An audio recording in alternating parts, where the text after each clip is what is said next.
Welcome to HortTube. My name is Jim Putnam. In this video, I'm going to be showing off some native plants at Homewood Nursery in the northern part of Raleigh, North Carolina. That's where we live. This is zone 7B. As you get up here toward North Raleigh and going north toward the Virginia border, it does get a little bit cooler at night up here than it does down in the middle of the city where we are typically.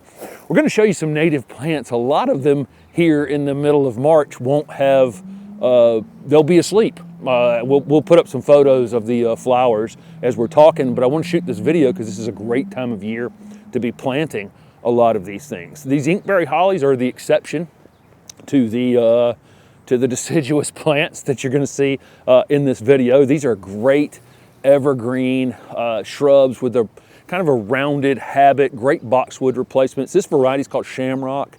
Was selected, you know, this one's been around for a long time. It was selected because it tends to be a little fuller to the base. One of the things with these Inkberry Hollies is they can become thin down at the bottom over time, and they don't regenerate foliage all that well. Not as good as boxwoods do. But this one, again, stays quite a bit fuller. It gets a black berry. That's why it's called inkberries. The birds love them. The deer don't, which is another benefit to these.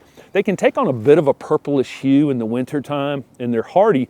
Lots and lots of folks can grow these Inkberry Hollies that are watching. And in the colder the zone you're in, the more of that purplish coloration you'll see during the winter time. But extremely compact habit.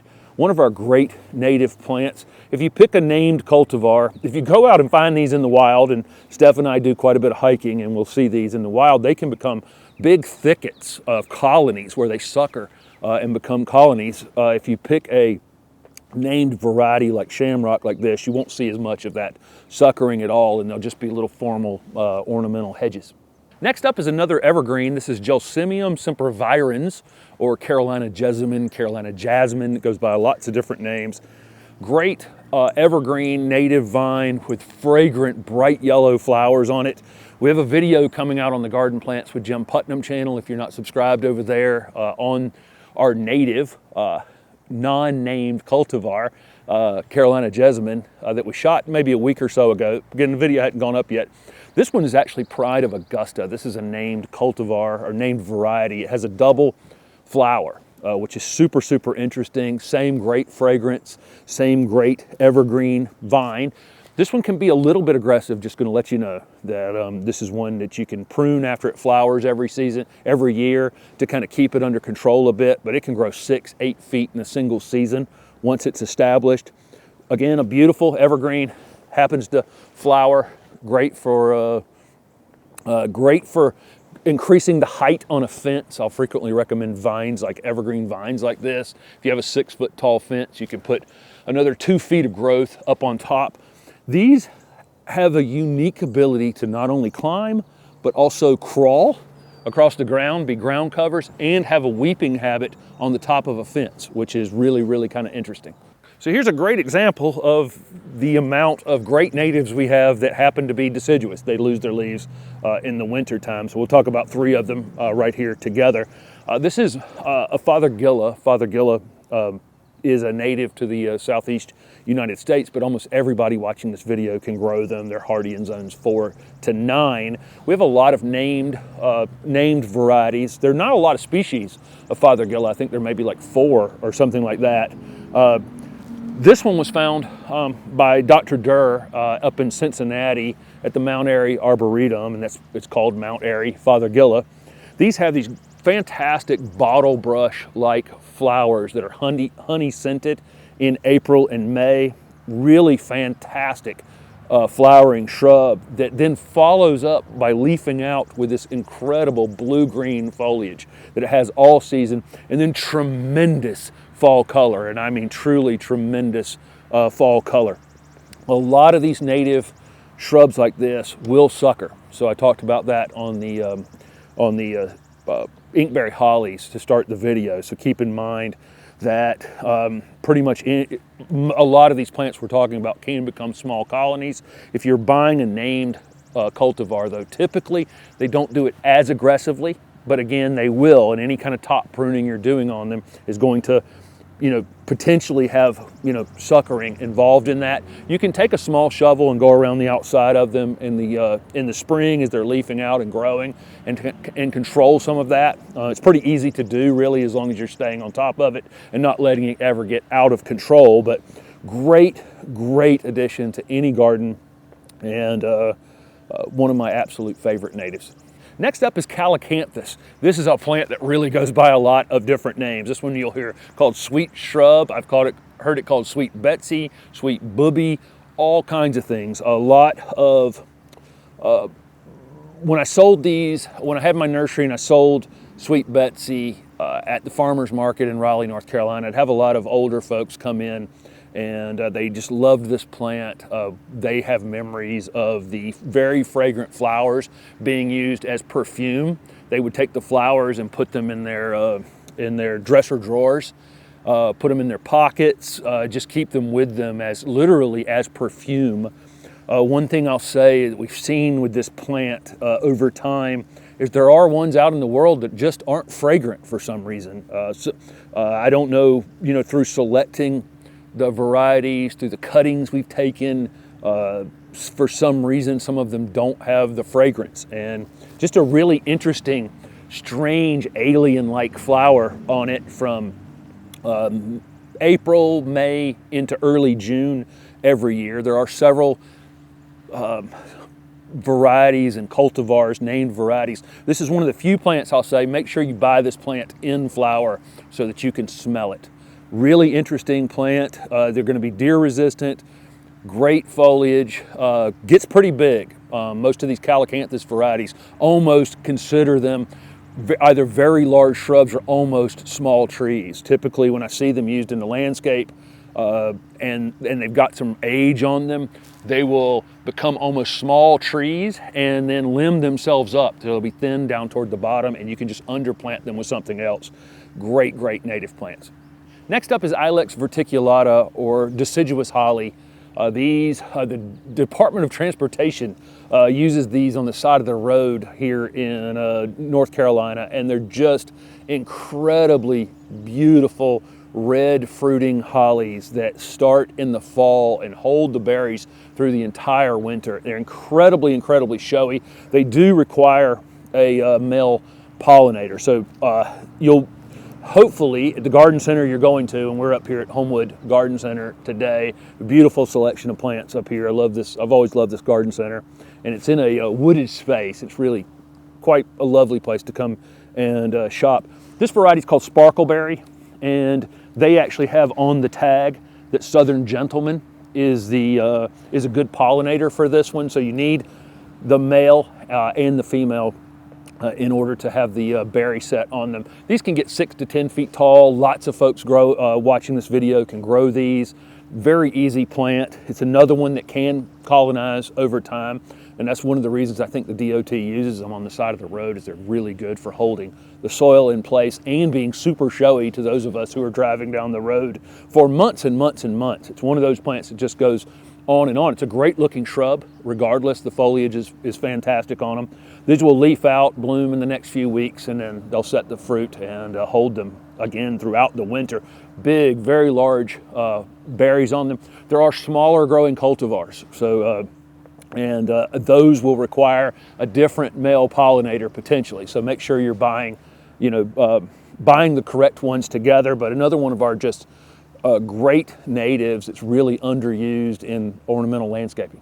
Next up is wax myrtles. Wax myrtles can be used for lots of different things, mostly as screening plants. This is a southern wax myrtle. There's a northern wax myrtle that's more cold hardy. The southern wax myrtle is hardy in zone 7 to 10. Where it came from actually matters. You should, if you can, if you're in zone 7 and you're buying wax myrtles, buy them from a nursery in zone 7 where they've definitely gone through the winter. It's because although they look the same, the ones down in South Florida have not experienced any cold weather, so that that does matter. They do carry a berry through the winter that is not the showiest thing, but the birds, it's one of those things that the birds enjoy. These are tolerant of salty soils and really tough conditions, windy conditions, all kinds of deer resistant and disease resistant. They can colonize, again, like a lot of these native shrubs I'm talking about. They can become small colonies. The only downside to using wax myrtles as screening plants is the wood is a little bit weak, and they are susceptible to some ice damage. So keep that in mind. I have seen them damaged pretty severely when from icing on the stems. But other than that, just one of our great native plants that, again, if you have deer and you need an evergreen screen, there's really nothing better than these because they're just not going to mess with them at all. Next up, we'll talk about Elysium, which are also deer resistant. They're not, my understanding is not all the species. Some of the Chinese species of Elysium are not necessarily deer resistant, but our native ones are, and Elysium floridanum. We have, I think 4 different varieties of Elysium in our landscape in the garden here in Raleigh. If you want to follow along with the channel, learn more about those. This is Florida Sunshine Elysium next to me, which is a great pop of gold color in a darker space. This one, it flowers, but it's not super showy. I have a variety next to me called Scorpio that's actually a cross. It's 2 different species together, but it has a beautiful red flower. We have one at the house called Gray Ghost, which gets a pink, a white or light pink flower on it that has a grayish blue foliage. Again, gold foliage, green foliage. Lots of different varieties, lots of different cultivars on these. There's another one over here called Woodland Ruby. Super showy red flowering variety here in the spring. Great part shade, evergreen. Most of them will become screening size. The gold foliage varieties tend to be a little slower growing and a little smaller in stature, but eventually can reach 8 feet as well. We have a couple different native hydrangeas. We have Hydrangea arborescens, or the smooth hydrangea. I don't see any of those here at Homewood this morning. We're here on a Tuesday. Usually on a Friday afternoon is the best time to come to some of these garden centers because they'll start getting plants in Wednesday, Thursday, Friday, and have a full selection. It looks like they probably had a pretty good weekend this past weekend because there's holes here and there. They'll fill them in during the week. Our other native hydrangea is Hydrangea quercifolia, or the oak leaf hydrangea. The one I'm sitting next to is called Ruby Slippers, and it's actually a dwarf. This one can be kept somewhere in that 4-foot range. These are great 4-season plants. You get beautiful oak leaf-like leaves come out on them. Then you get this cluster of white inflorescence that is very beautiful. Then they get amazing fall color, and then they get this peeling bark in the winter time that also adds to them. This, again, 4 seasons of interest. Again, this one's Ruby Slippers and it stays smaller. Then there's larger growing varieties that can almost become in that small tree size category. I've seen very large oak leaf hydrangeas out in the world. They will, again, that's the theme of a lot of these native plants. They can sucker, they can become a colony over time, but some of these named cultivars are less likely to do that. But definitely oak leaf hydrangeas are something you should have in your native garden.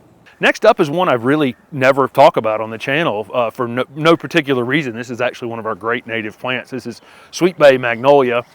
These are hardy. Almost everybody watching can grow these. They tend to be more deciduous in northern zones and evergreen down here in the south. They have great shiny green leaves on the top. They have kind of a gray on the bottom. So, any kind of breeze, is moving these around somewhat. You can see 2-tone leaves. Plus they get quite big. These can be, maintained smaller, 10 to 15 feet, something like that. But they'll get as big as 30 plus feet tall and wide. They get these amazing lemon scented flowers starting in May and can have residual flowers right into the early fall. They're tolerant of clay soils, really salt conditions, really adaptable, very adaptable plant, but it does like moist soil. That's something that I should throw out there. If you have a moist but not wet space, this is a great plant for you. Incredible a specimen plant. So this is not one that you're going to put in a little corner. You need some space for this. You know, plant it and forget it, and you're rewarded with great, you know, great fragrant flowers throughout the growing season. The sun is playing tricks on me at this point. It's kind of hard to get angles in here where you can see the plants very well, but this is a southern magnolia. This is a named cultivar called Teddy Bear. It's one of my absolute favorite southern magnolias. A little bit smaller of a leaf than we would see on our just straight native species. Straight native species can get 60 feet plus. They're actually, when you see them in the wild, they're actually understory trees, typically in the wooded spaces. In our ornamental gardens, people tend to put them out in the full sun, but they're actually quite beautiful just in the understory in the southeast. Hardy in zone 7 to 10, typically. They get these amazing fragrant white flowers on them that the pollinators absolutely love, and then they form kind of a modified cone that gets a red seed in it, and that is also decorative. These southern magnolias are one of the oldest lineages of flowering plants. Elysium's not far behind them on the you know, the oldest flowering plants on earth, and that's why it has that kind of modified cone. It's somewhere in between, you know, how a conifer, you know, makes a cone and puts its seed inside a cone, and a flowering plant, you know, the big beautiful white flowers on it that the pollinators love. So kind of interesting that you can see that piece of evolution within this plant. They tend to have these beautiful brown backed leaves and shiny green on the top, brown kind of velvety on the bottom if you touch them. The named cultivars, the newer varieties, tend to be selected for more of that color difference, whereas the native southern magnolia has just a little bit of that. But if you again, you can go through and see. Teddy Bear is one of my favorite. Little Gem is frequently used in ornamental landscaping because it stays a little bit smaller and it doesn't, you know, take over your entire landscape. But I do think Teddy Bear is probably a slightly better cultivar. But one of my, you know, everybody's in this house favorite native plants. There are tons of other natives here at Homewood this morning. I'm staring at an American beech on the other side of the camera back there. There are red buds and dogwoods and all kinds of great natives here this morning. And it's a great time of year to be planting them. So as I'm showing you these, they might not, you know, it's March 15th. If I came back in May, they'd be, you know, either blooming or all leafed out or whatever. But this is a great time of year to be planting them, getting them in the ground so you can enjoy them later in the year. Thanks for watching.